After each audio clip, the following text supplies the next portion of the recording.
we ready? Not yet.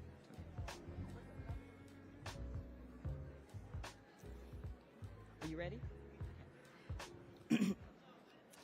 Good morning, everyone. Good morning. How are you?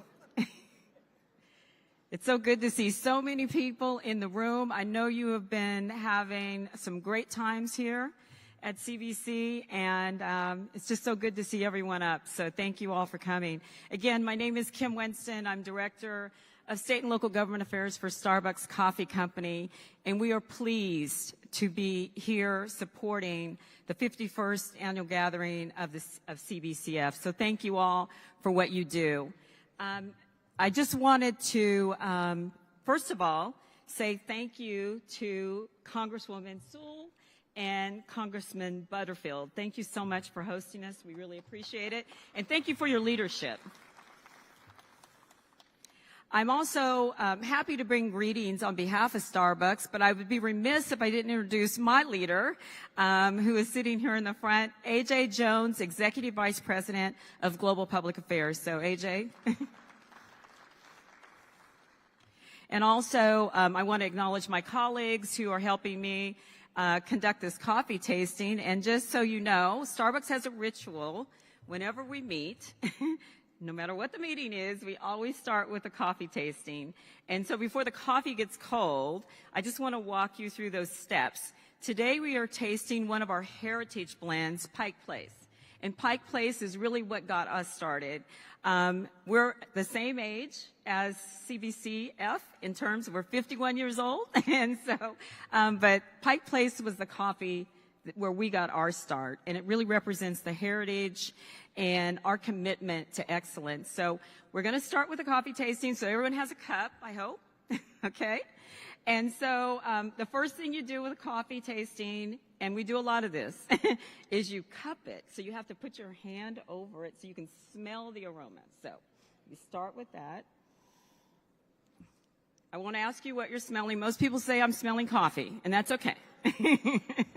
But we have kind of this sommelier romance with coffee. So it might feel caramely or it might taste soft on your tongue. But anyway, the point being that coffee is individual. And so wherever it hits your taste buds, that's what we really want to grab. So then the second part of this is after you cup and smell, then you slurp. So you go, yeah, you cold slurp it, and it's nothing rude about slurping hard.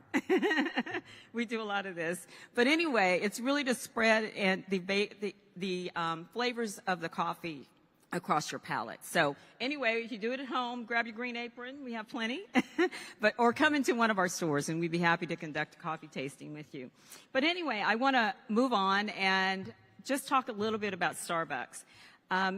As I mentioned, for 51 years, we have been engaged in supporting civic engagement. It's absolutely vital. So today's conversation is so important to us, not only as a company or brand, but to our partners, our employees, which there are over 300,000 plus partners.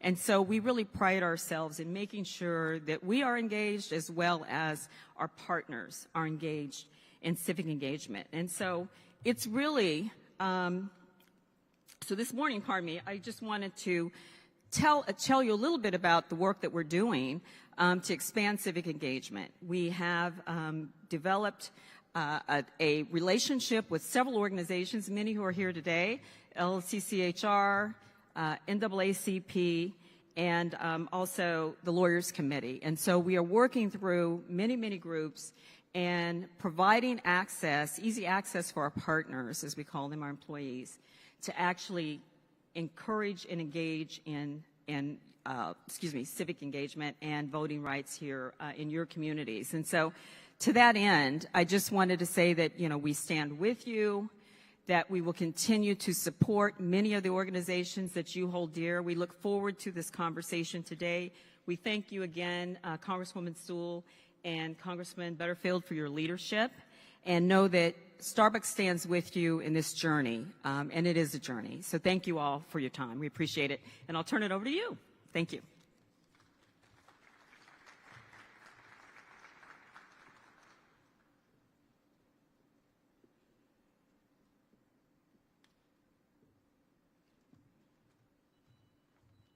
Good morning, everyone. I want to thank our sponsors, Starbucks, Lyft, and the League of Women Voters for sponsoring today's session. They deserve a round of applause. Thank you so much.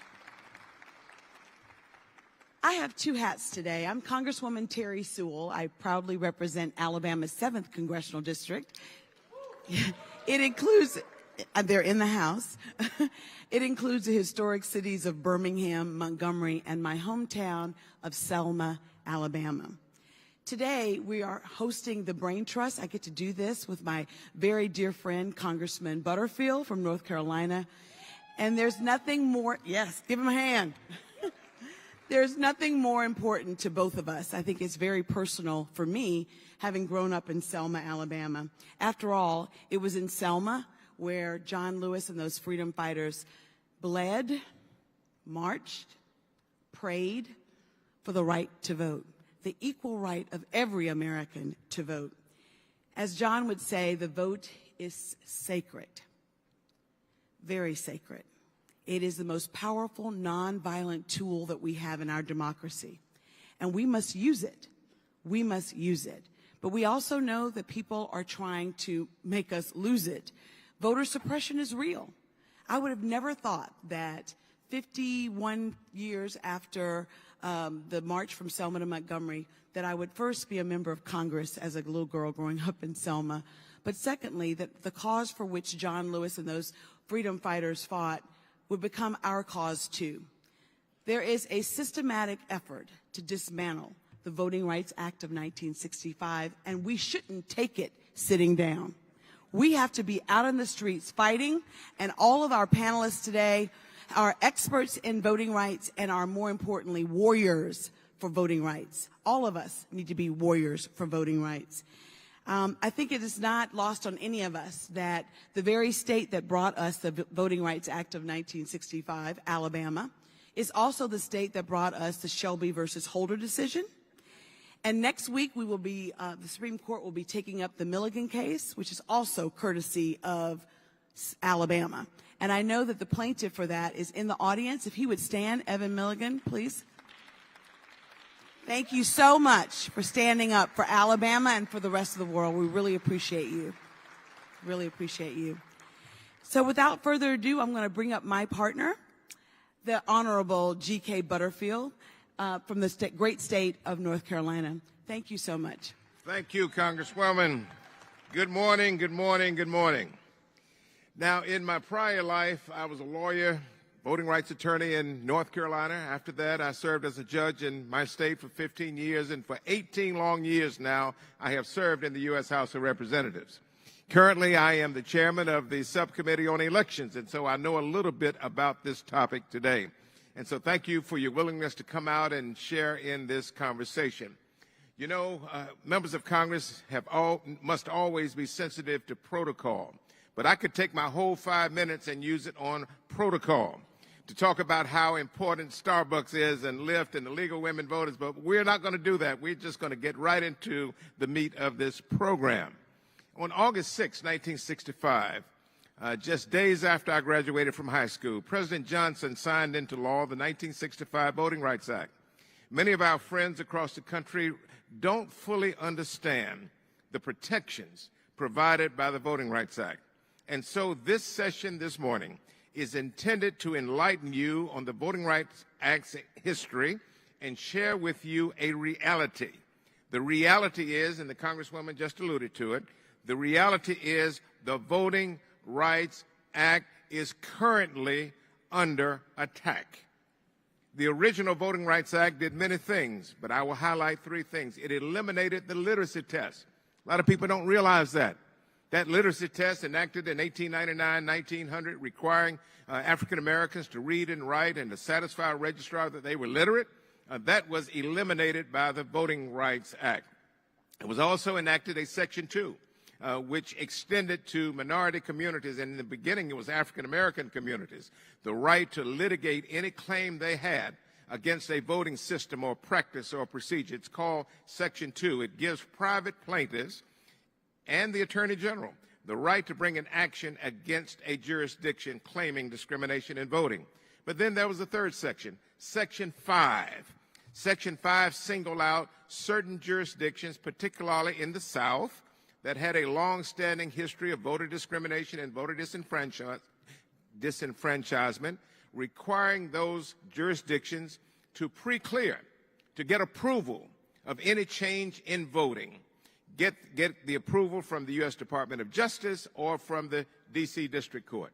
And so the Voting Rights Act has worked tremendously well down through the years. It has increased African-American political participation. We now have 58 members of the Congressional Black Caucus and hundreds serving at the state level. Unthinkable 50 years ago. But you must know and understand that the Voting Rights Act is under assault. It's under assault for one reason: to dilute the voting strength of black and brown communities so white Republicans can win elections. And Roland Martin gave me permission to say that, and I want to repeat it again because it is real. It is real. The purpose of it is to dilute the voting strength of black and brown communities so white Republicans can win elections. It started in 2013 when the Supreme Court struck down the formula for determining which jurisdictions are subject to preclearance. It continued last year in a case out of Arizona where the court made it more difficult to litigate Section 2 cases. The court's holding elevates the burden of proof and makes it more difficult to win cases. Next week, and you saw the plaintiff a moment ago, the Supreme Court will hear arguments in the Alabama case to determine if Section 2 required protecting black communities in Alabama by creating a second majority minority district. My friends, it doesn't stop there. The Supreme Court has decided to hear another case from my state of North Carolina where the authority of state courts is being challenged to determine the constitutionality of an elections law under state constitutions. That's a big deal, and I'm sure the panelists will get into it. We have a democratically controlled Supreme Court in North Carolina that has been fairly deciding cases. The courts want to take away, the Supreme Court wants to take away the power of state courts to litigate these cases. The plaintiffs in the North Carolina case call it independent state legislatures. In other words, courts, it's none of your business. When the legislative body decides to enact a law affecting voting, we are the final word and not the courts. This is a big deal. I conclude by giving you breaking news. Republican operatives are determined to weaken and possibly eliminate the Voting Rights Act. The power to stop that is in our hands. So thank you today for coming. It is now my pleasure to bring up to the stage a man that I ran into in Sierra Leone 2 or 3 months ago. I went to an environmental justice program last weekend in Warren County, North Carolina, and he was there, and he's here with us today. Please welcome Roland Martin.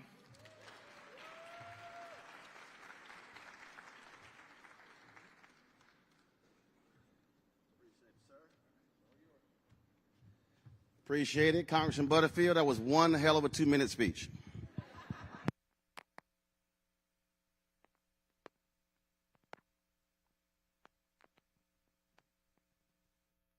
All right. Before we bring up Eric Holder. Hello, everybody.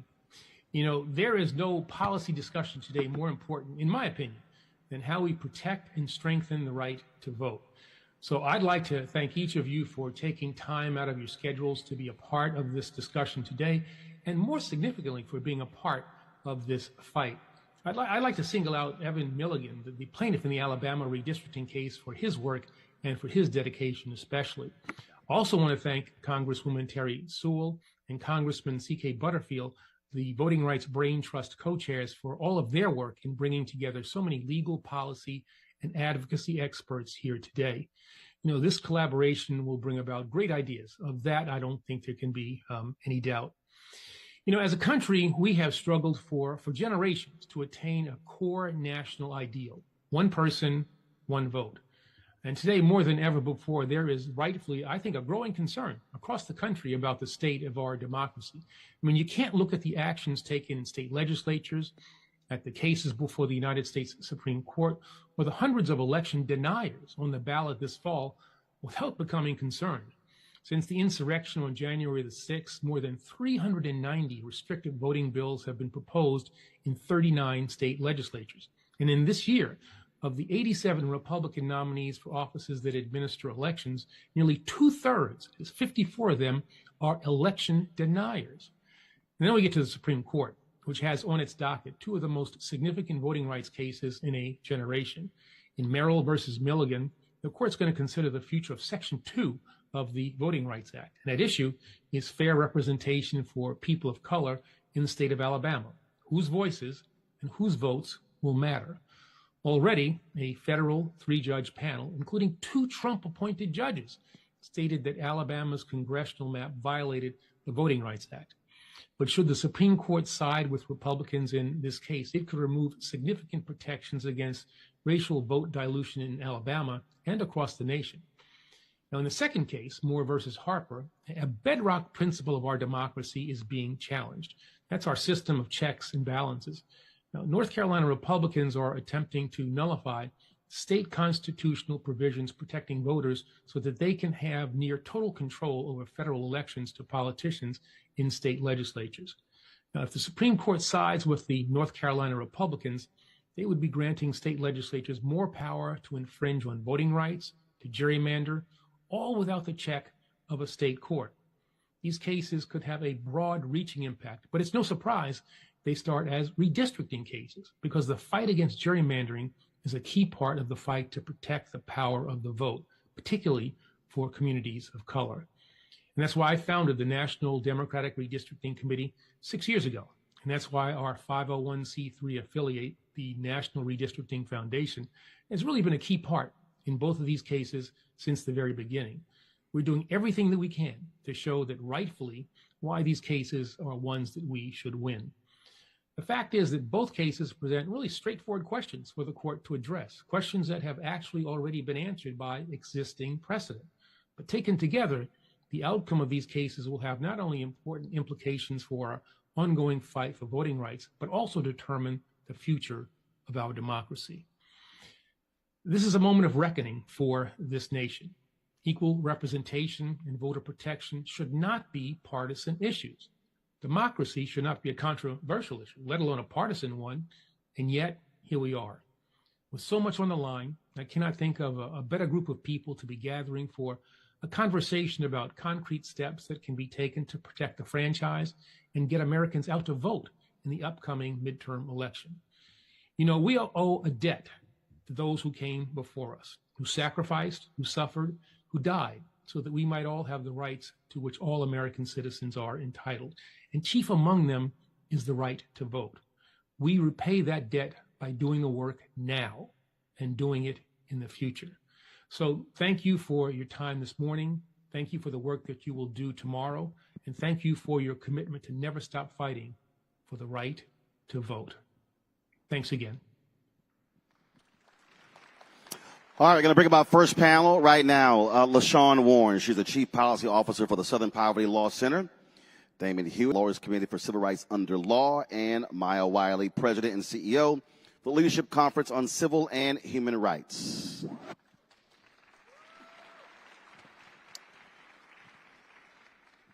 We often talk about the Black Freedom Movement. First of all, for the folks who are watching, there's this streaming on the CBC website. It's also streaming on my OTT network, Black Star Network. So text folks, put it on social media. If they're not here, they can actually watch the live stream of this in real time. There is no Black Freedom Movement, some call it Civil Rights Movement, without protest, but also without lawyers. And so you have to have the battle going on. Right now, there literally is a legal war happening in America. Put it in the context for folks to understand the type of battles, the fight that is actually happening in courtrooms by folks on the other side who are trying to use every single legal strategy they can to strip folks of the right to vote, not just African Americans, Latinos, young voters, as well, and in many places, Democratic voters, where they're turning out in significant numbers. Anyone can start. Is three of y'all somebody hot? So look, I'll start. First, thank you, Roland. Thank you, Congresswoman Sewell and Butterfield. Damon Hewitt from the Lawyers Committee for Civil Rights, where we ensure that black people have voice, opportunity, and power to change these things, to make the promises of democracy real. So the example I'll give is this. After Hurricane Katrina, New Orleans is devastated, my hometown. Everybody's trying to get their houses rebuilt, some with themselves. My dad did a lot himself, my late father, on our own house.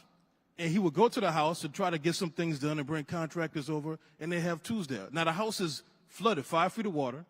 The whole neighborhood, the whole community is devastated. And every now and then he'd go back to the house and realize, dang, somebody just stole some of our tools. Somebody broke in and took some of our tools. That's what it feels like. Black America has been devastated for quite some time. We strive and persevere, but the tools that we're supposed to have, Section 5, and then they tell us you still have Section 2, the tools keep getting taken away from us. So how can we actually build or repair this house of democracy and build black power if our tools keep getting taken away? That's the best way I can put it.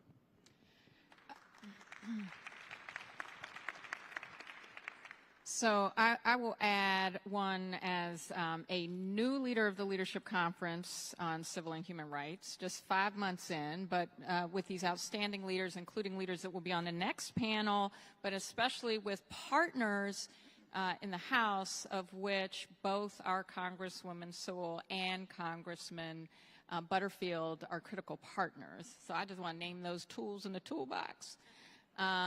Critical leadership. But let's just understand that the courts are not going to save us. I am saying this as an attorney. The courts are not going to save us. And I say this because it's obvious, but I also want to just say what has been happening in the courts, to Damon's point about taking the tools from the toolbox. It's also been a lot of lying. We do have to tell the truth because there's a big lie. I call it the big old lie because it didn't just start with Donald Trump.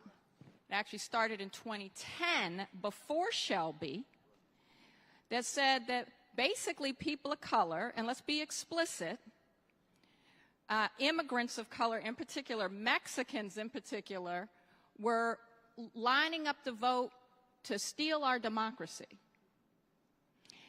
So the wedge for black people was those people are your problem, and for white people was those people are your problem. And there was only one problem. People who were starting to see that the changing demographics of the country meant that they either had to show up on the policy issues people of color cared about and figure out the solutions, or they could lie, stay in power. They chose the lie. The big lie. And the big lie started getting organized politically in 2010. And look, I'm not being partisan. There is documented statements by operatives in Florida and in other states that actually said it. If we make it harder for black people to vote, if we make it harder for Latinos to vote, we'll win. That's not how democracy is supposed to work. But this is what the court did. Because we keep talking about Shelby. I want to go back before Shelby. I want to go back to Purcell in 2006 out of Arizona when voter ID laws were being challenged in court. What was this? Oh, you know, it's too close to the election to stop the shenanigans. Because then voters will be confused about all the ways we're making it hard for them to vote. So rather than unconfusing them about all the ways we're making it hard for them to vote with voter ID laws, we'll just let it stand through the election. That was 2006. I call this a get election free card. It's a get election free card. Now, since then, we have 4 states that got an election free card now in this cycle. Georgia, Alabama, Ohio, and Louisiana. See, we got a congresswoman over here mouthing the states for me because she's been fighting, right? And plus, she's in one of them. So, but this is the point I just want to make clear to you. That is 5 to 7 congressional seats impacted by a court that said, we will let unconstitutional statutes based on lies stand because it'll be too close to the election to not just let them take it. Well, in fact, in the Louisiana case, the judge said that was a hell of a lot of time because their primary is actually on November. And then the court said, oh, I know it's 9 months, but that's still not enough time, which is like mind-boggling when there literally was enough time to change. Which is a lie. Yeah, absolutely. LaShawn, when we talk about, Maya talked about there being documented evidence. First of all, you had the leader of Republicans in Pennsylvania who was on video saying, we will win in 2012. We will win with voter ID. They were very clear about that. So when I talk about this war, again, for people who don't quite understand these battles that are going on, I mean, we're talking about well-funded folks, and they are throwing everything. And so the folks who believe in voting rights, I mean, there really is a 24/7, 365 battle happening in courtrooms nationwide on the federal level and the state level. So, good morning. I want to thank Congresswoman Sewell and Congressman Butterfield for holding this very important and I think critical conversation at a moment in history that we will never forget. When we think about January 6th and all that we were able to see and the challenges to our democracy, it was very unsettling. But just to kind of ground the conversation, I think it's important to recognize that throughout our history, the right to vote and who can exercise that right has always been and continues to be a constant struggle. When you look at the U.S. Constitution, the 15th Amendment that barred race from a consideration for voting, when you look at the 19th Amendment that barred gender from consideration for voting, when you look at the 24th Amendment, the 26th Amendment, all of those efforts was to make sure that our country actually lived up to its principles and represented the people, that it was a representative democracy. But none of that came without struggle and without fights. There was agitation, and we have to continue to agitate in order to move us forward. Now, one of the things that I think is worth mentioning is during COVID, it devastated our communities. And, you know, there were businesses, not only from the health perspective, but there were businesses that were there before that we no longer will see. In terms of education, there has been significant lapse in education as a result of COVID. But one of the things that COVID did was it opened an opportunity for us to be innovative with how we do our elections. And so it opened up an opportunity for people who would not otherwise have an opportunity to participate. So we saw a tremendous uptick in voter participation after during the Biden-Trump election. And as a result of that, what was the response? Instead of celebrating having more people participate in the political process, there were states around the country, primarily in a number of the states where we have a presence at the Southern Poverty Law Center, that passed laws to make it more difficult for people to vote.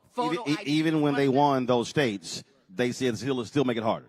That's exactly right. They were closing polling places in predominantly black communities, purging voters, just wreaking havoc, and that still is happening at this very moment. And one of the things that I think is worth mentioning here, we always go to Shelby County in 2013, but right after the Voting Rights Act was reauthorized in 2006, in 2009, there was a Texas case, what we call the MUD case, the Northwest Municipal Utility District, that challenged the voting rights reauthorization out of Austin, immediately. Texas. Yes, immediately. And so this has been ongoing for a long period of time. Folks have had their eyes set on Section 5 and Section 2 for a long period of time. This is not something new. And just like Maya said, while the courts are there, we cannot rely on them. We have to figure out another system and another way to address some of the issues that we are talking about right now, because not having a representative that will look out for our interests is not an option. Well, I'll point about we can't rely on the states, on the courts, but I think oftentimes when we're talking about that, we're speaking about that from a federal level. I'm a native of Texas. You have judges that are elected. And so when we're talking about this issue of voting, I think we have to connect the dots to get folks to understand, you have elected judges that are making decisions. And so what has to happen is our folks have to understand that, look, you're not voting just for president or United States Senator or member of Congress. You're voting for governors, state rep, state senate, judges, DAs, all down the line, and all of that has a direct impact on these voting laws, because what we've seen is what happened in North Carolina after Obama won by 14,100 votes in 2008. They changed the laws. Maura Mondays and others clawed that back. Democrats took a 4-3 lead on the state Supreme Court, which then changed a number of those laws. Voting made the change in that state court happen. And I think that we have to talk about that a lot more so folks understand. Don't ignore those state Supreme Court justices, because in North Carolina, Sheriff Beasley is running for U.S. Senate right now, but she lost by 400 votes in 2020, and Dems could have had a 6-1 advantage versus 4-3. And I think that's also part of the strategy, getting our folks to understand, don't ignore those judicial races are down ballot. So you just said, Roland, as always, you just said so many important things, and I want to name 3 embedded also in that. I mean, one is, when I said we can't rely on courts to save us, that doesn't mean we don't fight for courts. In fact, it's one of the reasons we have to vote, because why do you think we have the jerry-rigged Supreme Court we have right now, right? Because it is our electeds who determine who sits in those very powerful seats at the federal level. And we at the Leadership Conference have worked aggressively to help make the history that's been made, and I say this through all our members because it's a collective, it's a collaborative, it's a coalition, that we have helped see over 77 new judges to the federal bench, that actually 58 of whom we have explicitly supported because they care about civil rights. They care about protecting our rights, not taking them away. And actually, that's more judges confirmed in Biden's first 2 years than Trump confirmed in his first 2 years. So our voting made that happen. Yes, and there are another 42 in the pipeline nominated right now. And so actually moving as many of those through as we can get through now matters a lot in terms of that. So it's not that we give up, but it's also recognizing that our organizing, our on-the-ground work, and I know we've got tremendous leaders that are going to be talking about that next, is actually a critical part of the strategy. And to your point, but the other thing to name is the census. Okay? The census, right? Because in 2020, they also tried to take that from us. No, they tried to take it all. So this is the thing. What we have to do is focus on where... Yeah, because they saw what was happening for the next 10 years. Well, if you aren't counted, you don't count. If you aren't counted, you don't count. So what do? They say, let's put a citizenship question on. We'll try to scare people from actually being counted. They actually cut the budget on the census. See, people don't actually realize even before that, even before Donald Trump, by not adding the money necessary to do an appropriate count, states, and this is to your point, Roland, about state legislatures, had to come in with their own money out of pocket to try to reach our communities, to get grants to community. And the states that did a good job, it's because they resourced community-based leaders in communities of color, the communities that are undercounted, to ensure that we got the count up. Well, in fact, Texas chose not to spend money. Then when they realized, oh, damn, we're actually going to lose congressional seats if we don't, they tried to ramp up at the last second because they saw how they could benefit from it. So this is dollars, and it's electoral power. That's what that count represents. So we have to fight for all that power. And when we talk about dollars, and I'll say this particularly because I had to cuss out one of the ad agencies. No, because see, I need y'all to understand. I'm trying to connect the dots. The Congressional Black Caucus fought for an additional $70+ million to actually be added to the budget to specifically target African Americans. The white ad agencies that control the money froze out the black ad agency, Carol H. Williams, from being able to do that. And so I had to literally blast Young and Rubicam, and I will name them every damn time, publicly. And then they call her and they said, "Why? Where's this coming from?" She said, "Because y'all ain't responded." They specifically locked out black-owned media from the ad dollars, and that's one of the reasons why our community could not get the messaging, because they froze us out. So not just they cut the money, the white ad agencies controlled the entire flow. It froze out black ad agencies, froze out black-owned media, and that's one of the reasons why you didn't see as many ads in our community. That's another game that they play. Damien, you want to make a point? Well, I was going to say, to your point about litigation still being important, not the only thing, but that's why we sued to stop the slowdown of the census. And because of that, millions more people were counted. Now, we still know, sadly, there's a built-in flaw. Every time we get a census figure, we know we get a readout about here's what the black undercount is. It's like we know it's going to happen. A black undercount, a Latinx undercount, we know it's going to happen. So we have to scrap for everything, and that's why the litigation was important, but the messaging was important as well. I just want to go back to the connection between the litigation and the messaging, because I do believe everything's a narrative. You know, GK was a trial lawyer. You know, our trial lawyers, the people who are going to argue the Supreme Court coming up in the Milligan case and other cases we're arguing as well before the court, we know there's always a story to be told. The story we're being sold is, first, that there's no discrimination, period, in voting. But then you can't find it in the daytime with a flashlight. But then they say, well, it's there, but in the Brnovich case that former A.G. Holder talked about, the court said, well, look, there's some discrimination, but it's not that much of a burden. I mean, it's kind of the usual burdens of voting. How hard is it to get an ID? Exactly. And just because there's a racial disparity doesn't mean it's discriminatory. But this is the most sinister part that I have to say about the litigation piece, what the courts are doing. Just what we know about Justice Alito is that he's going to do him. And this man likes to time travel. And you saw in the Dobbs decision on abortion rights, he went back centuries to look at standards back then, citing people who didn't even believe that women were human beings, that women were witches, that black women basically didn't exist. In the Brnovich case, he said, well, we should really look to what was in place in 1982. And this is the same thing that in his concurring opinion, Justice Thomas did in the gun control case, the New York case. He went back in time and said, well, we didn't limit bazookas and AK-47s when the Constitution was written. So the narrative they're telling us... And bazookas didn't even exist. Exactly. The narrative they're telling us is what you're saying is happening isn't happening, but if it's happening, it's actually not as bad as you say, black people. Get over yourselves. That's the narrative. So we need the litigation, but we also need the streets. We do need both join hand in hand to fight this narrative. Well, LaShawn, to that particular point, we talked about narrative. Look, Freedom's Journal was the nation's first black newspaper, and this is what they wrote on March 16, 1827. We wish to plead our own cause, too long have others spoken for us. When I'm talking about connecting the dots, as someone who has to deal with this every day, so many of our folks don't know what we're talking about here. And I think oftentimes it's a conversation at 30,000 feet, and it has to be a consistent deal by saying, no, when this happens, you don't get resources, census. When this happens, you don't get representation. When you don't get representation, you don't get this. And then people go, hold on. All that stuff is connected? Yes. So when they say my vote doesn't matter, even if they're in a so-called red district, I'm constantly saying, no, it does. Let's walk you through.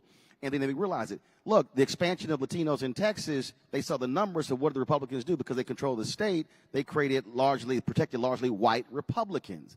And even Latinos were upset.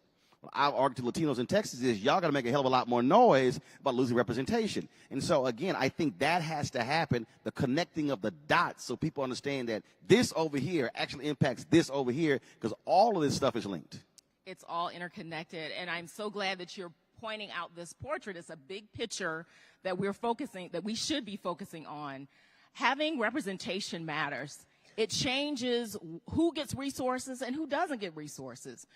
In situations where people where they're unable to elect a candidate of their choice, it matters with respect to the kinds of schools that they get.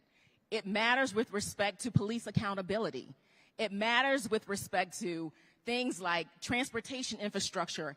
And in Mississippi, that's a good example. That failing infrastructure did not happen yesterday.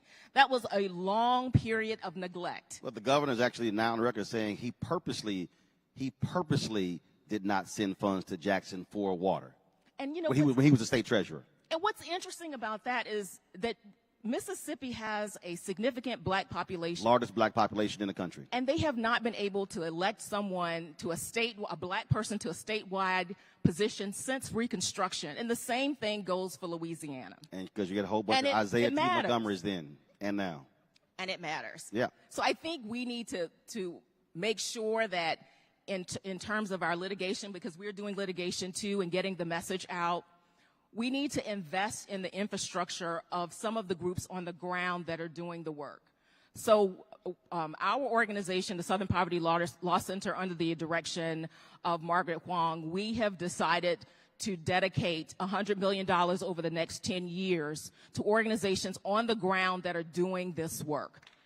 Because we need to build a movement, and we can't wait until there's an issue and then try to respond. Because the other side, that's what they've done. They have been planning this for many years. The thing I will add to it before I go to questions is there has to be, and look, it's not self-serving, but you have to have a media component to every single one of these, because if no one even knows what you're doing, other than that particular group, then it's part of the problem.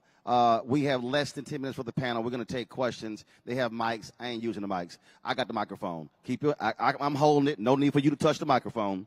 So we're going to take a question. So I'm going to take a question here and that side. So who wants that? Who wants to ask a question first? Right here? I got it. Put your hands down. Name, where you're from, question. Hello, I'm Lisa Williams. I'm from Arlington, Virginia. And my question is, we talk a lot about people of color and black and brown, and I was watching recently on CNN where they talked about a lot of the Latinx community is moving towards the GOP. So my question to you is, how do we pull them back in and realize that we share the same fight?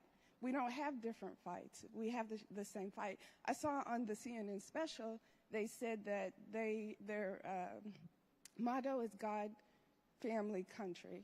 And we pretty much have we believe the same things. How do we pull them back in and help them realize we have the same fight? So one thing, this has been bothering me for a while, is that what the media says is not always representative of the community. Because they don't look like the community. No. And I just want to say this because while all these news stories were coming out about all these Latinos that were voting for GOP, it was the same point where actually some academic research was coming out saying this was overblown and untrue. So I just want to say that same thing's being said about black men right now, which is like suddenly, even though 86% of black men have not shifted position, it's all of a sudden black men are. Now, I'm not saying there aren't issues. I'm not saying And look, we are not partisan at the leadership conference. We don't tell people who to vote for. We talk about what we should all be voting for and whether anyone we're voting for is going to deliver what we need. But I think that is the point, right?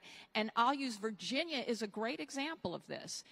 Going back to the messaging and how we talk, is if you look at what Governor Youngkin said when he ran for office, right? The media covered CRT. The media covered CRT. I went back and looked at his messaging. Here was his messaging. We have to teach history, and we won't shy away from our hard history. And we also need to make sure we have high-level math, and everybody, all our kids who have special needs, get the special needs, the resources that they need to be the learners we know they can be. How many of you disagree with any of that? So if you listen to the national news, all Youngkin was saying was we're going to screw people of color, which, by the way, was part of the messaging. It was just way down there. But all his top lines were things we want. It just wasn't what he was going to deliver. So I think we have to unpack what are people hearing, not who are people, but based on identity. And so there's a lot of money flowing into misinformation and disinformation. Oh, huge, huge. And the media covers and I mean, I say that having done MSNBC, y'all know this, but where we have to actually challenge some of the media narrative. Not some, a hell of a whole lot. But, and again, the folks in the executive suite do not look like us. Question. Hi, Put your hands down. I got this. Stephanie Thomas, Norwalk, Connecticut. I am really concerned about the ISL case. What is that? The independent state legislature case that was referred to earlier. And we have certainly blocked legislation in supposedly blue Connecticut that was introduced last year. And I've been running around raising the alarm about it, but the Supreme Court is the Supreme Court. What can I tell people to do other than educating them that it exists? Well, we have to bring people back to the history. There's very little difference between the independent state legislature theory and the theory of interposition that you saw during the height of the Civil Rights Movement, where they said segregation now, segregation tomorrow, segregation forever, when George Wallace stood in the schoolhouse door months before the Lawyers Committee was founded. That's why a lot of our organizations exist today, because of the same kinds of cockamamie theories.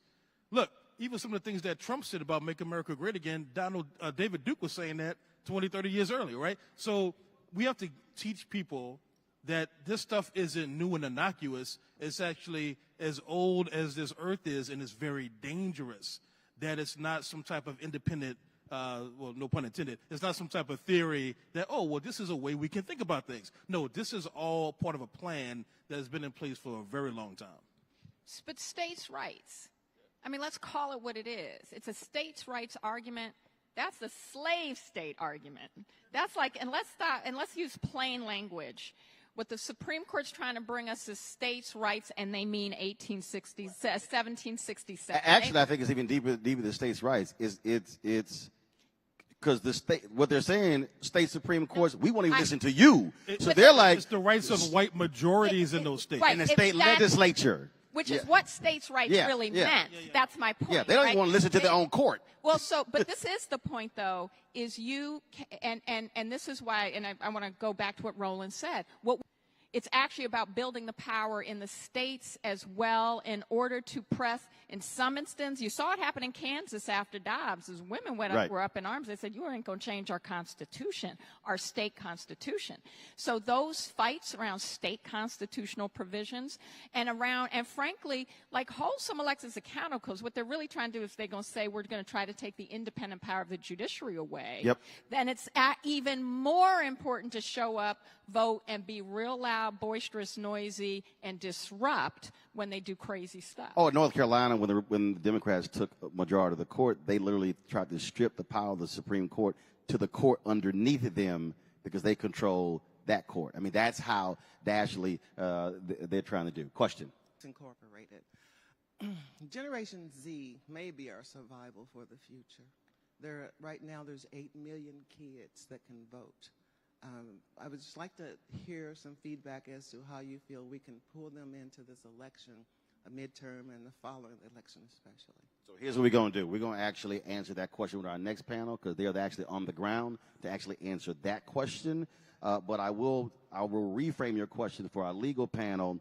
Explain how they are specifically removing voting locations from college campuses to keep them from voting, the legal hurdles they're putting in place to specifically target that group of voters.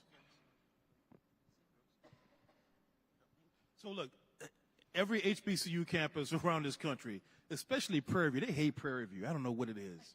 Easy. It's in Waller County, and Waller County is white. Exactly. Well, you explained it. So basically, I'm only from Texas. They try to get the young people confused. They say, oh, well, you can't use a P.O. box that's on your campus union, your campus mailbox. They say, oh, well, you're registered somewhere else, so you can't register here. None of these things are actually true, right? But they get the young people confused, and they look to places like Florida, where we know people are being prosecuted, they're being entrapped. They're being led to believe, oh, your right to vote's been restored, and they say, psych, now we're going to prosecute you because we have election police. So it's the whole game is a chilling effect. And they're playing on the notion that young people are disaffected anyway, don't believe in politics anyway, so they shouldn't vote. And that narrative sometimes works. We can't allow it to work. We have to get our young people back to the roots. They're more savvy than most of us. I'm just going to be honest, right? But we need to show them that there's other ways that they can actually mobilize, and that the power of the vote is so sacred, as John Lewis reminded us, so sacred, so important, that it's not just about voting, it's about fighting for that right to vote each and every day. and we have to honor our ancestors by making sure we follow suit. LaShawn, then Maya. Yes, okay, so very quickly, one of the things that I wanted to uplift is that we launched a campaign to do exactly what the questioner was asking about, to target younger people and bring them into the fold. The campaign is Our Future, Our Vote, just to really make sure that and we're investing in colleges across the country to help them register to vote and to get out to vote. So that's one of the things that's very important to us. But before we end, I really want to make sure that we uplift the John Lewis Voting Rights Advancement Act. We really need to get that bill passed. I mean, we've been talking about the legal barriers. That would help to restore Section 5, which is absolutely critical in order for us to address these issues in a very proactive way. But you can't get it But you can't get it passed unless you change the composition. And I'll say this here: tell your media people, all this stuff y'all launching, I ain't heard. And so again. That's why I keep saying, stuff is launched, but if you do not have the media piece to tell everybody else, and so, and again, I own it, so I ain't got to ask nobody. So tell them to hit a brother up. Maya, go. Well, I just wanted, so I actually thought Damon was going to talk. Lawyers Committee's been doing an excellent job on election protection, which is why I think this point, particularly about young people, because young people are a target. So I just wanted to shout that out. 866 Our Vote. Our Vote. Our Vote. And there's coalitional work around organizing to make sure with all of our partners, NAACP, League of Women Voters, we got to keep, I won't go through the list because we'll be here all day. Yeah, because they actually next. I'm going to go through the list. Because more is coming. But the point is there's a lot of collective organizing around making sure we're covering election protection everywhere. And then that does link back to litigation because it means the legal teams then sue, go to court when they need to, when it's necessary in our communities. But I also want to just link back to messaging. You got about 20 seconds. 20 seconds is our young people don't know what we've won just in this last cycle.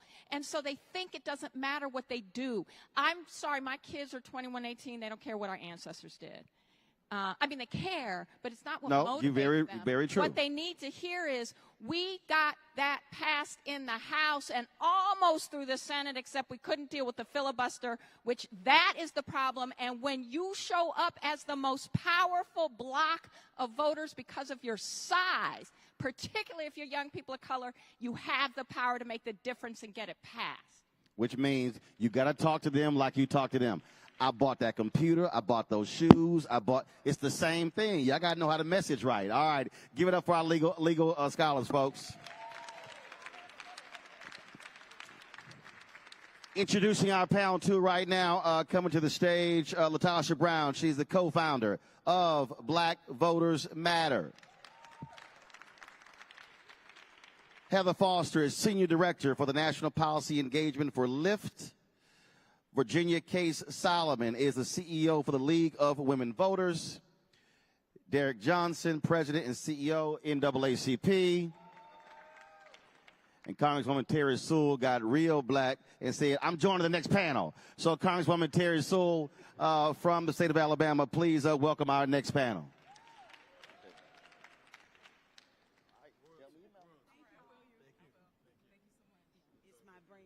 I know that. Take a seat. You're right there. Hey. All right.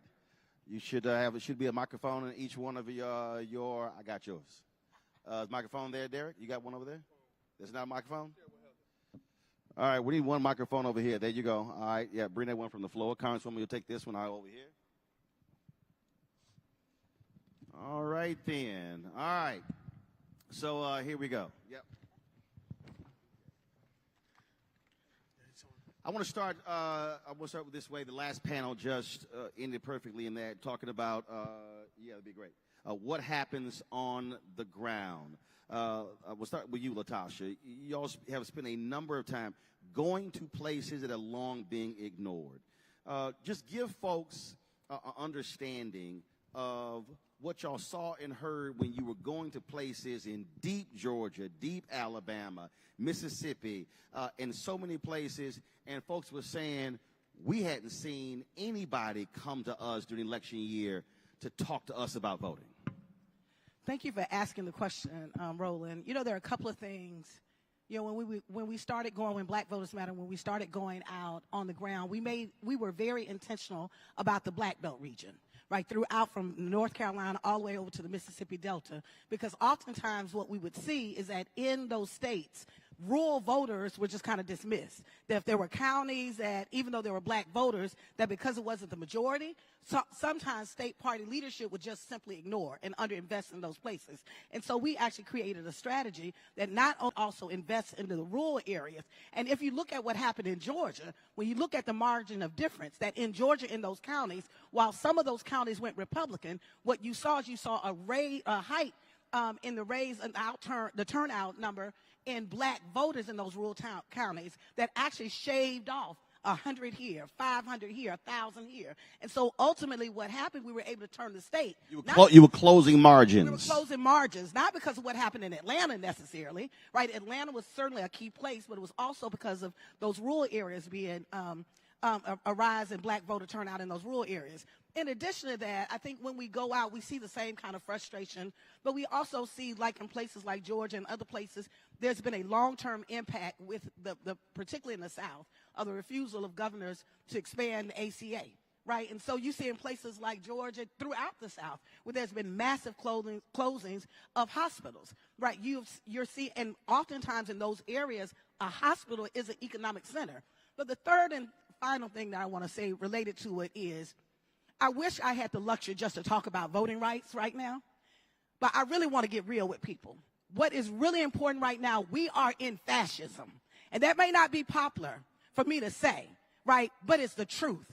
At the bottom line, what we are up against right now is not just about voting rights. We are up against, we have to shut down white supremacy. We are literally seeing cities where there are African Americans that have actually won office, that there are folks that are refusing in Alabama, that are refusing to even give them. What we are seeing is the changing of rules, that at this point you're not legitimate or seen as a legitimate voter. So what we will do is change the rules to keep you from actually participating. We're seeing laws passed, not just voter suppression laws. We're seeing laws around protests and other things. And so I'm raising that because I really want us to know what time it is, that at the end of the day, this is in there three things. One, yes, we're talking about why we need to vote, there are three things. I'll just say real quickly. One, we need to have progressive policies to address the needs of our issues. Number two, we've got to reduce the harm.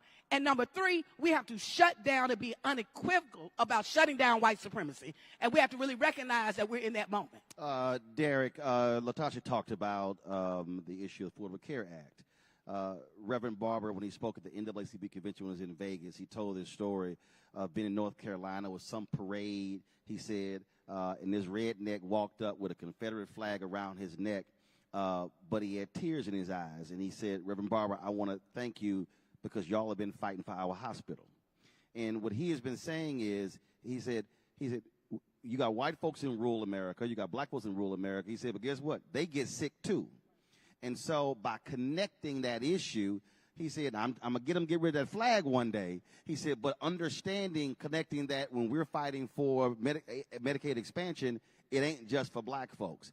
That's part of this grassroots effort that I've seen from different groups, really expanding the idea of getting people to understand how policies are affecting them where they live.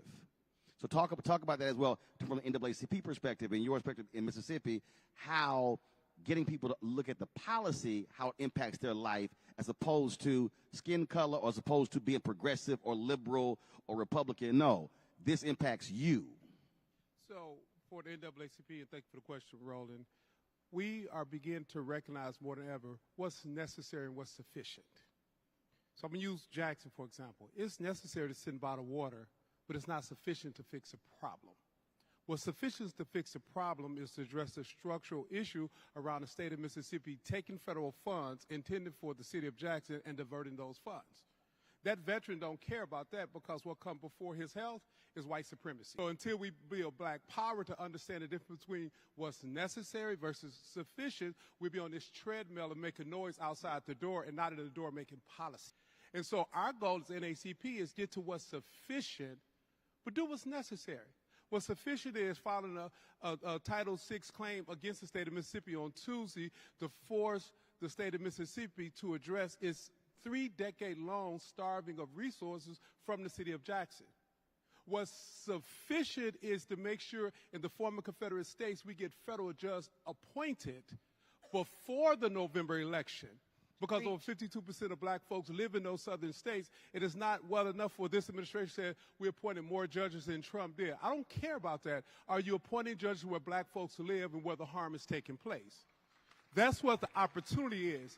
And so how do we use all the tools in our toolbox, including what's necessary so we can get to sufficiency, because the noise is not going to change the public policy, and it's the public policies that's going to improve the quality of life of those that we represent.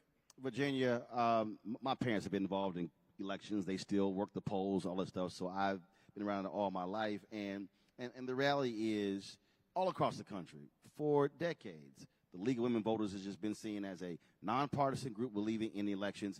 But you literally now have folks attacking your organization because y'all actually believe in democracy and for everybody being able to vote. The importance of informing voters. Talk about that, but also how are you fighting misinformation and disinformation, because that also is so huge today.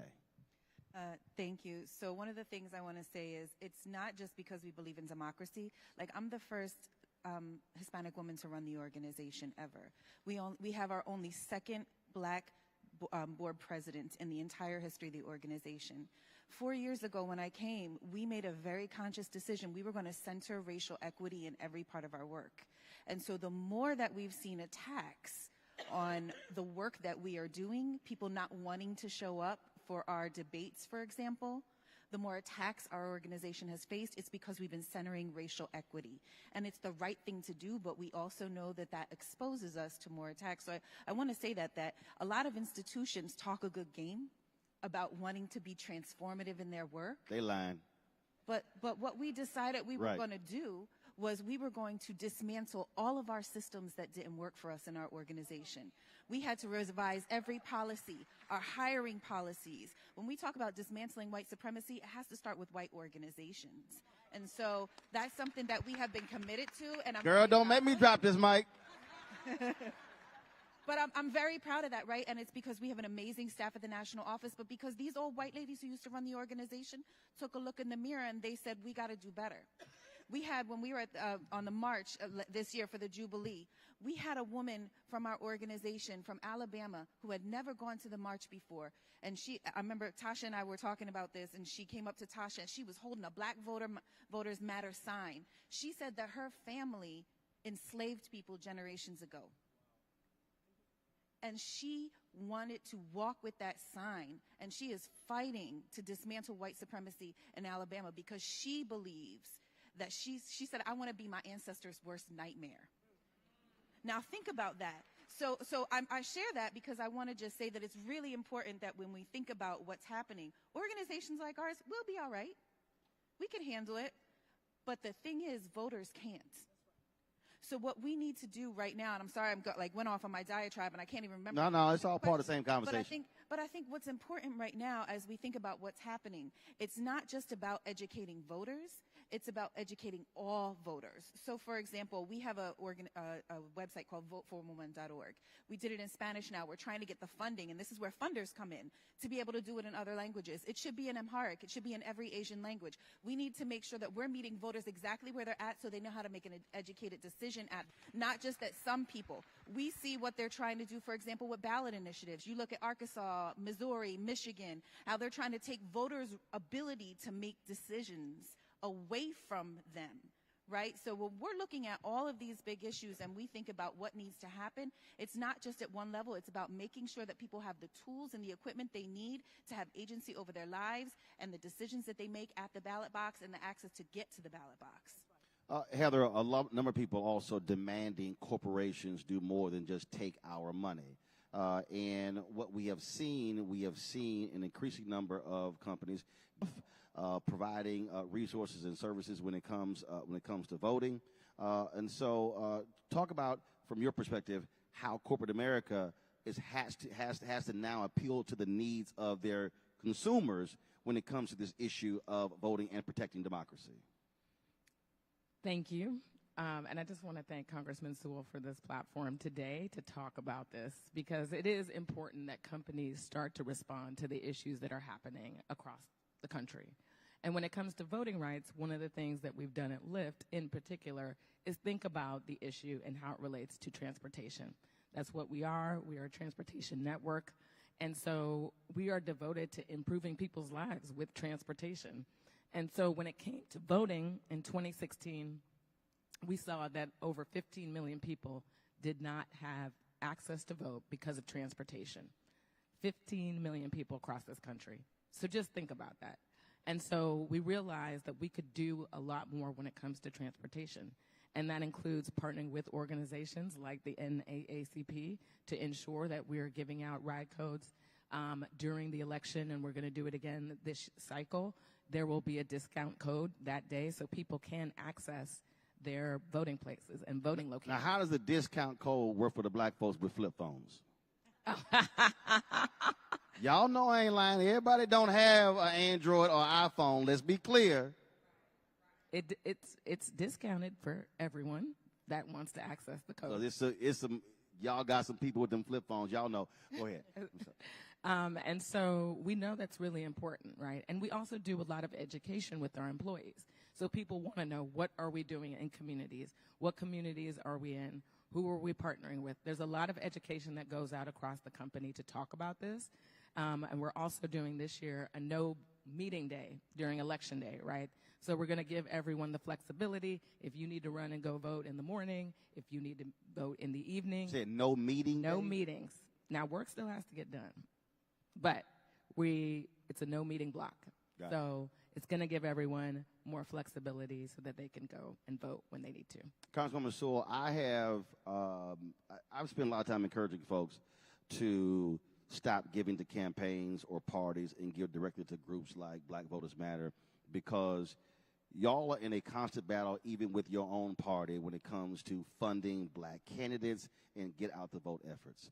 And I ain't got a problem saying it, and I said it on Tiffany Cross Show, you got largely white consultants who want to keep spending all the money on TV, but there's only so much TV you can buy. And so there has to be strong ground game efforts, because the reality is a door knock several times is going to have more of an impact for somebody who's ignoring a television commercial. So talk about, from your perspective, how y'all have been applying the necessary pressure internally to drive these on-the-ground efforts inside of all these different groups. And let me give you a clip, not just to the DNC, where Jamie is the chairman, because he doesn't run the Governors Association, the DSCC, DCCC, and all these progressive PACs as well. Very good question. First, I want to thank you, Roland. You have time and time again been our moderator over the last 12 years that I've been a member of Congress, and I want to say thank you. Give him a round of applause, please. Y'all know how it works. She called me, look at here. Anytime somebody black call, look at here, they coming with a request. You're always willing to come and help, and I thank you for that. To our esteemed panelists, listen, I couldn't agree with you more. We have to walk the walk as elected officials. You have to hold us accountable. And I think that goes with our fundraising as well, and the teams that we set up. So I think it's really important to note that when the DCCC did not help Stephen Horsford when he was in trouble, and that Stephen Horsford is now the gala chair, but Stephen Horsford lost in 2016. He was elected member of Congress. He lost his reelection. He lost his reelection, and he was what we call a red a red candidate. He was one of those seats that could flip, a swing candidate, and CCC didn't come to help him. And so many of us who are team players, because yes, not only do we have to raise money in order to get elected, in order to move up, in order to help the folks that I represent, I have to also help Nancy Pelosi and the Democratic caucus maintain its majority, okay? And so many of us withheld our money until they started giving money to black people, black candidates. Just because you're in a majority-minority district doesn't mean that it's a majority-minority black district. Doesn't necessarily mean that you will automatically get reelected. So thank you for sounding the alarm when it comes to not only raising money within to get candidates elected, but also what we do with that money, what our caucuses do with that money actually matters. Now, you also have to hold us accountable to make sure our teams are diverse. So it's not enough that we actually have pollsters that are white pollsters when you got black pollsters out there and you got black folks who actually do more than just outreach. Okay? Outreach is important. Outreach is important. So like when they had the black wide receiver coach, he was the head of recruitment in football. Yeah. We can do more than that. We have to do more than that. And also, I just want you to know that I came on this panel because I wanted to say we need activism on the ground really pressing us on voting rights. Because let me just tell you something.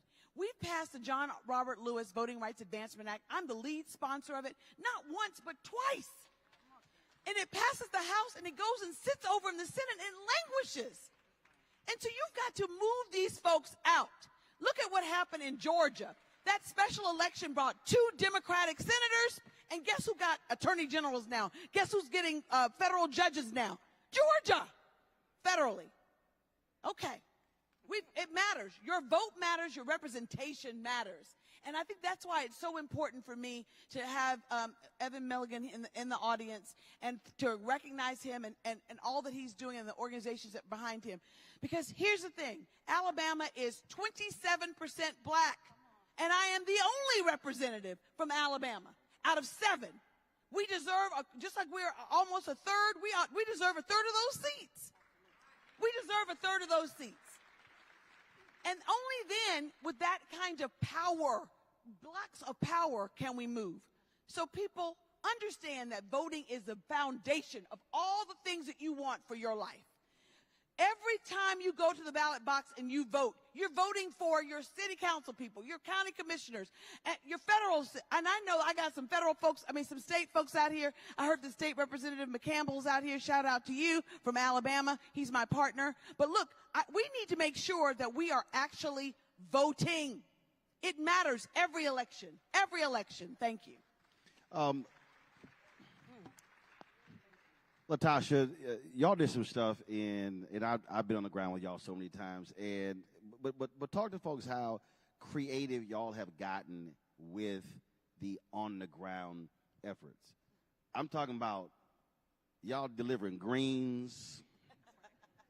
Collard green where they are. I am not talking about arugula, romaine, kale. They were delivering. So just give people understanding, because when we talk about get out the vote efforts on the ground, y'all spend a lot of time figuring out different ways to reach people. Right. And not just around the vote. It's a part of our building relationship. Right. You know, oftentimes folks come to our communities because they want something. Right. And everybody got some reason to tell us what we ought to be doing, but they don't literally stand in the gap when there's a legitimate need. And so for us, there are kind of 4 things that I talk about, the P's. We created the organization. Since our founding, we have literally written checks. We've literally given out $27 million to black grassroots groups on the ground, i.e. we wrote checks. In addition to that, we've layered it, where we've provided other tools and support. And so I always talk about these 4 Ps. And the checks y'all have written been to other groups where they groups not supporting them. Well, we're supporting the black. Our goal is to actually help build out the black ecosystem. Right. That it's not just civic engagement groups. It's those groups that are embedded in and community. It's year round. And that are year round. That is 365 days out of the year. And so we've actually tapped into the cultural capital in our community to build relationships, to get people to work together. That are those 4 Ps that I'll just say briefly. You know, we need policymakers. We need a Congresswoman Sewell who's going to fight for us, right? We also need policy advocates. We need people who are literally, like the panel before us, that are actually going and really fighting to get policy, right? We also know that we need to actually be in a part of this process that we're putting and we're applying pressure.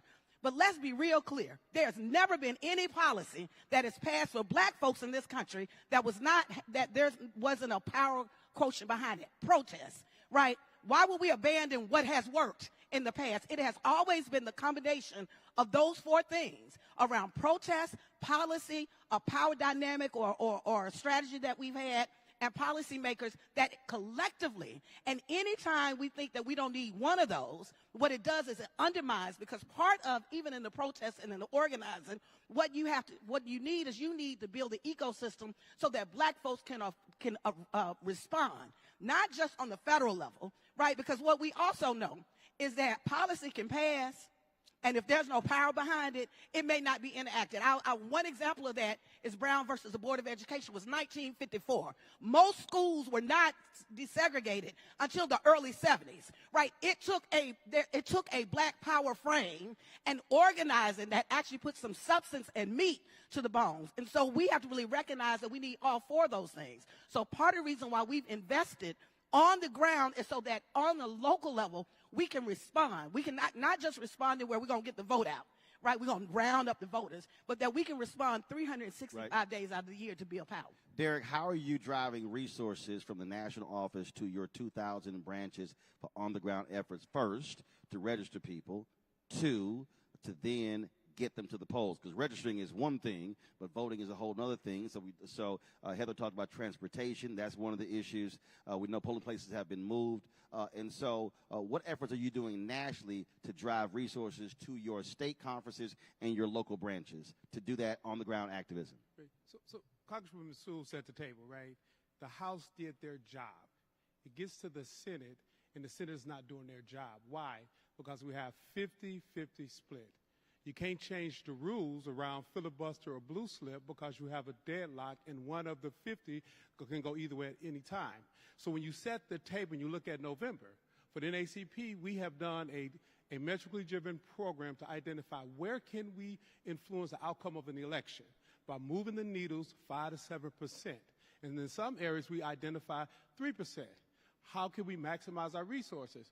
Voter registration is necessary, but to move the needle, we have a lot of inactive voters, opportunity voters already on the roll. So we target those individuals. Well, what's the research saying about moving people to the polls? Neighbor-to-neighbor communications.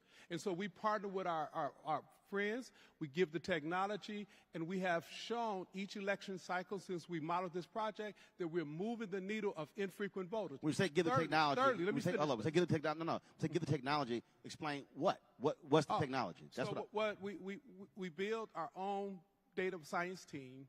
We have a technology where if you signed up, Heather's a high frequent voter, and she's an opportunity voter. What happens is we say if Heather signed up, we give a list of people in her community at her precincts that she can reach out to and say, hey, I'm Heather Foster, I'm your neighbor, I live in your district, I need you to come out to vote. That social pressure moved people there. So it's a peer-to-peer conversations. And then to your questions, out of that we identify not only our units, but other groups who are operating in that area, and we grant them to turn out to vote. We just did this model in Shelby County, Tennessee. There's a low turnout race for the district attorney, and that district attorney is elected for 8 years. We put the program together. Our local branch president, Van Turner, helped us identify partner groups that branch work with. We send resources to them. They enlisted in this program, and then we put people on the doors, and we paid the people to get on our doors, both our unit members and partner organizations, so we can have outcomes. Outputs are important, but outcomes makes the difference. That's what's sufficient. So we got to move away from what's necessary, because the strategies is laid true. I watched a documentary last night called The Defenders. It's talking about the 3 black lawyers in Mississippi who actually helped spawn the civil rights movement. But R.J. Brown being one of them, he was a teacher who challenged the system, got fired, went to law school, and came back. He understood the necessity of protest. He understood the necessity of legal action. But more importantly, they seen the whole board. And we have to operate by seeing the whole board and push in that direction. Community-centric, not ego-centric. All participatory, and identify how to maximize the resources and not to use the cliches. Heather, are you also using that data-driven strategy in terms of where you're taking people to the polls to be in impacted areas? Yeah, so we always work with organizations that allow us to know where are the biggest transportation gaps, right? Where are the deserts? That is what we're trying to do with our program, right? And so we know when we partner with whether it is League of Women Voters or if we're working with the NAACP, they know specifically, here are the gaps. This is where we need to do the community. Where are some of those places y'all seen? Just two or three. I mean, some of those places we've seen, once again, if we're talking about the Selmas, Alabamas, right? The Deep South, we see a lot of gaps there. But also, there were a lot of gaps around transportation because public transportation was gone in 2020. Remember with the pandemic, how many lines were shut down? So we saw it in major cities. Sometimes when you think about an entire area of Brooklyn, people always think about maybe it's just Park Slope. That's not the case, right? These are big city areas. And once again, people often don't even know where their polling location is, right? People assume, oh, I'll get it in the mail. That doesn't happen. And so we know through creative ways in the app, we can remind people to vote in the app. When they open it up that day, they'll get the reminder, oh, I'm actually supposed to go and vote, right? And so those are the things that we're looking to do as we expand our program. And we always take feedback from our partners. Trust me, they give it to us. And so we enjoy the creative ways that we can continue to improve transportation options. Virginia, how have, I remember, again, growing up, seeing the League of Women Voters voter information guides. How has that been transformed with technology where we are now today in 2022? How are you getting that information out to the voters where they understand who's running, what races, and also where they stand on issues? Well, we're really proud of that. It's an award-winning website, and it just another article came out yesterday that we were the #1 voter information source, the most trusted one. So vote411.org is replaced our by mail voter guides, and you can go there and find everything that you possibly need about every candidate, from municipal and local elections all the way up to federal level. What's the site again? Vote411.org. Got it. And you can get it in English and in Spanish. You can make your voting plan there. The one thing that a lot of people don't do is make their voting plan. And so making sure that people are prepared. We also have a tool that we use called Outreach Circles, which is a relational organizing tool. So we have kind of like a white label where you can get to Vote 411 through there. But the idea is that every person takes from their contacts. We're not getting the data, so people don't have to worry about people getting on a list, right? You take 10 people from your contacts and say, here, go make your voting plan. And then it's holding them accountable, making sure people have a ride to the polls. Do you have what you need? Making sure you're still registered to vote. The purges are real. Like, the purge is real. And so making sure that you are still able to get on that vote, get your, the ability to vote that day. But then last but not least, I would say outside of technology, nothing beats the power of organizing. Like, I believe in movement building and organizing in ways that, like, it is my heart, my passion. I am an organizer. And we've worked with Black Voters Matter, NAACP, the Lawyers Committee when we were getting arrested, Black Women's Roundtable. I mean, we believe in making as much noise as possible, but that's one piece of it. But that deep power building that goes on between elections, not forgetting that we're only doing the power building when it's time for an election or mobilization, getting out the vote. It's about every day connecting with issues that people are facing on the ground, because that's the best motivator to get people out to the polls. Here, real quick before I go to Congresswoman. So the purge is real. Leading up to 2020 election, Shelby, kind of going back to that, they tried to kick out tens of thousands of voters. We partnered with the Lawyers Committee, and we filed a lawsuit to block that. The DA race we ran, that we just won, it was a DA who she refused to look at DA evidence. We got rid of her, a juvenile court justice, and now they can have real justice in that majority Black city. So the power of building in this moment has to be metrically driven, very targeted, based on outcomes and not on rhetoric. And I agree. Go ahead. There was 100,000 voters that we actually filed a lawsuit, because we take our fight three ways. We have three fights. We fight in the streets. We fight in the courtrooms. We have maybe 6 lawsuits right now, right? And we fight around messaging. So while we're actually building the movement, but we had the same thing that happened. There were 200,000 voters were removed off the rolls in Georgia based on a few months right before the election, and under the guise that they had moved. We actually had a sampling. Many of those folks had never moved. And so the responsibility was for them to come back in. Right now, currently, we're in a fight in Cobb County where because of this new law that is passed, that you can actually challenge the validity of a voter. There are 37,000 people in Cobb County, Georgia right now that one person says that they're not a valid voter. And literally, they've got to go through a process to verify that those voters, in fact, are valid voters. That's where we are. And plus, the other thing that y'all do, which I appreciate, because not all civil rights or voting rights group do this here.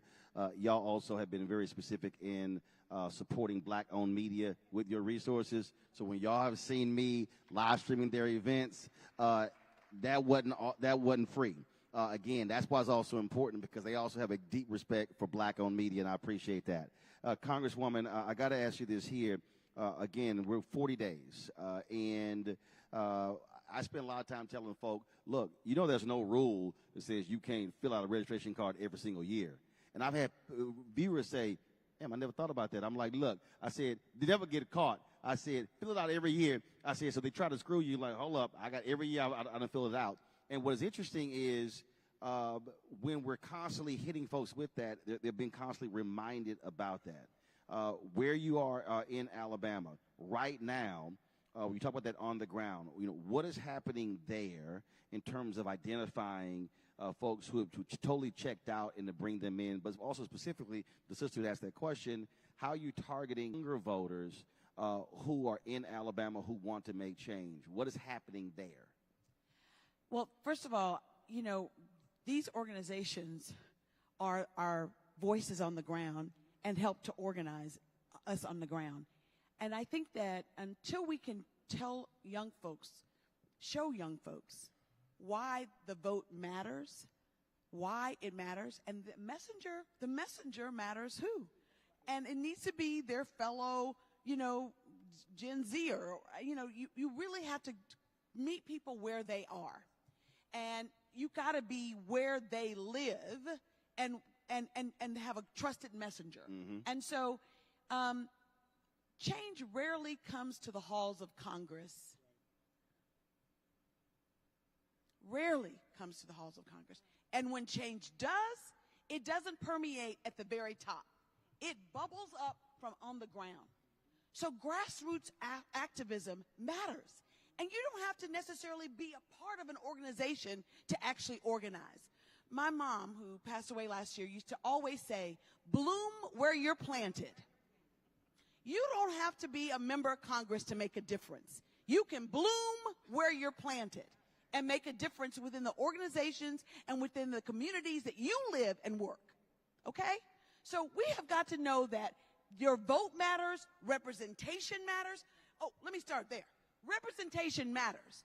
It was only when you got more African Americans seat at the table, a decision-making table, that we started seeing actively money being targeted to our communities. Okay? It was only when you got 6 senators who were women did we actually have a hearing in the armed services on sexual harassment in the military. It was only when you had one black woman who sat on the on the Select Committee on Intelligence, that was me, that we actually got our national security folks, we held up the money until they addressed the diversity.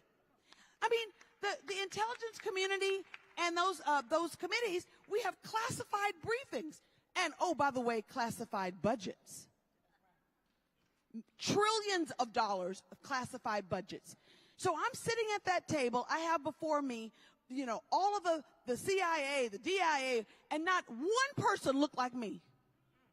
Not a woman and not someone of color. And so you don't want to necessarily be the only black one sitting there and ask the diversity question, but you better. Because the people who elected you need you to do that. And so, Mr. CIA, we're not going to give you some money until I start seeing some movement. And so that's important. So representation matters, but your voice matters.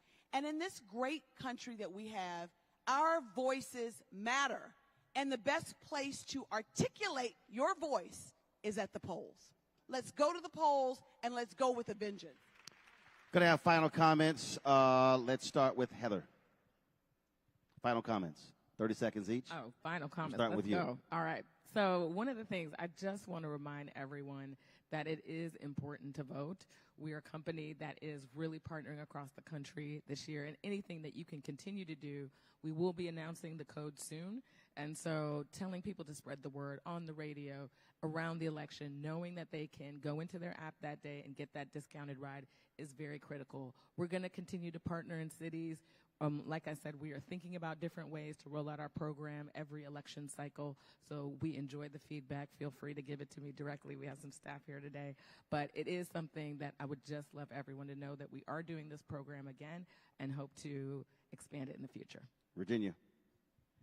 Well, I would say first, thank you for, I mean, you're like a walking encyclopedia. I've never seen anybody have this many facts in their head about everything that's happened over the past 100 years. Like, it's insane. But Whip is growing up and forced to go to the library, trust me. But I would say, first of all, please go to vote411.org and make your voting plan.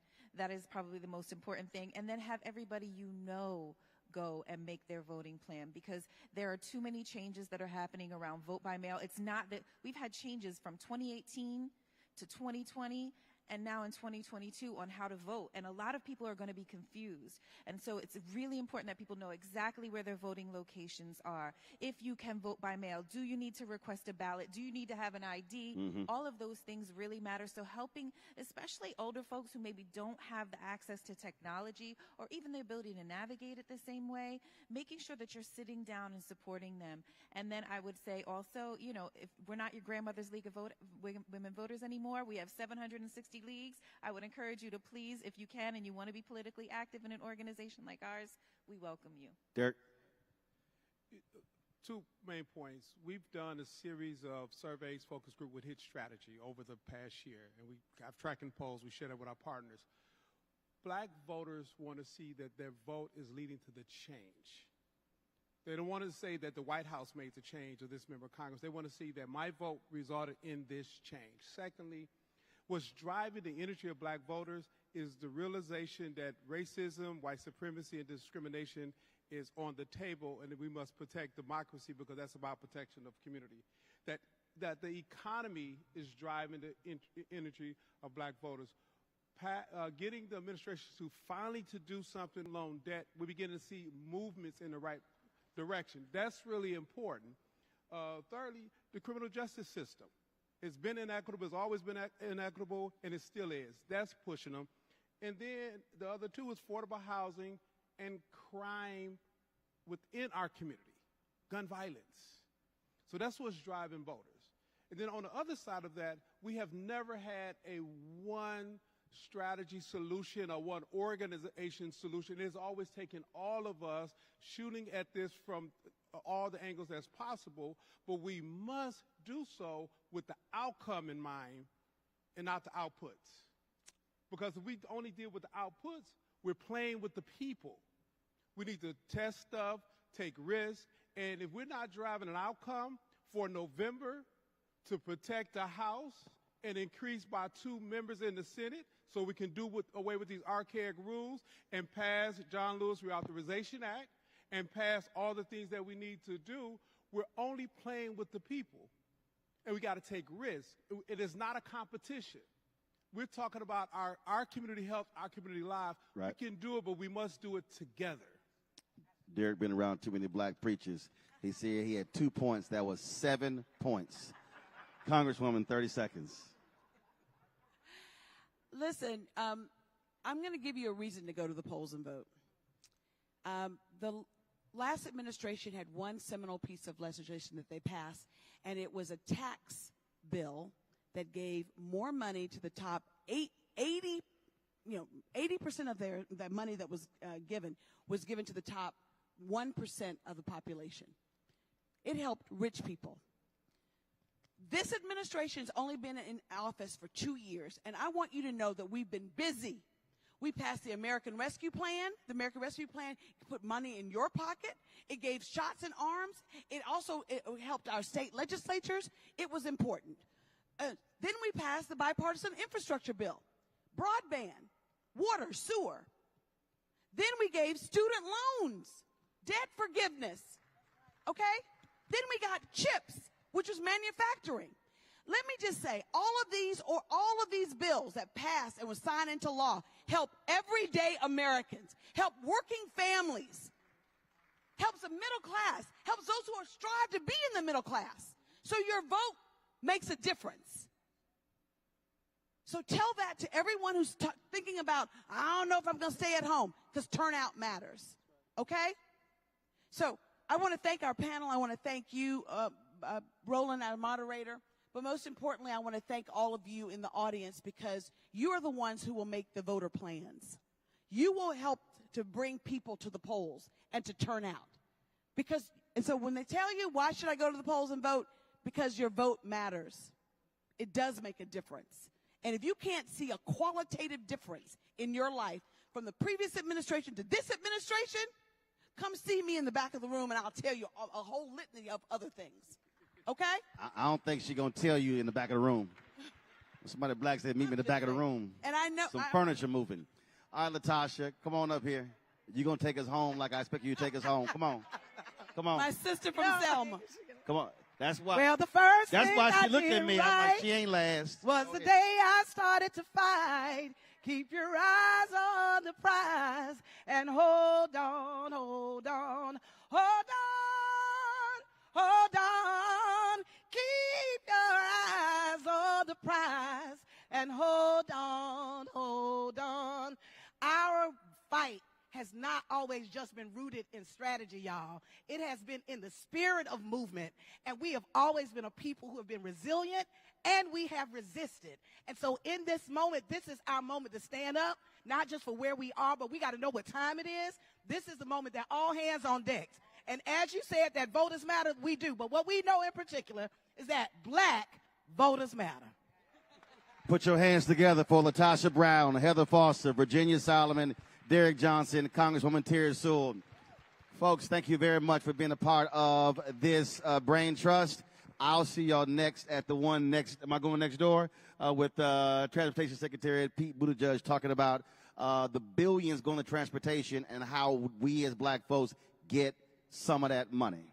All right. Thank you so very much. Thank you all. Thank you. And can a panelist from the first come up and we can take a group photo? You know, I'm also the chair of the Congressional Foundation, and I just want to say we do more than just put on this annual legislative conference. We do so because we want to have the next generation of leaders. The mission of the Congressional Black Caucus Foundation is to build leaders, to develop leaders, to inform our public, to inform public policy, but most importantly, to develop leaders. Black excellence, and that's where your money goes towards. And that is what this convention is about, okay? So thank you all for coming to the Braintrust, and we look forward to continued support. Thanks.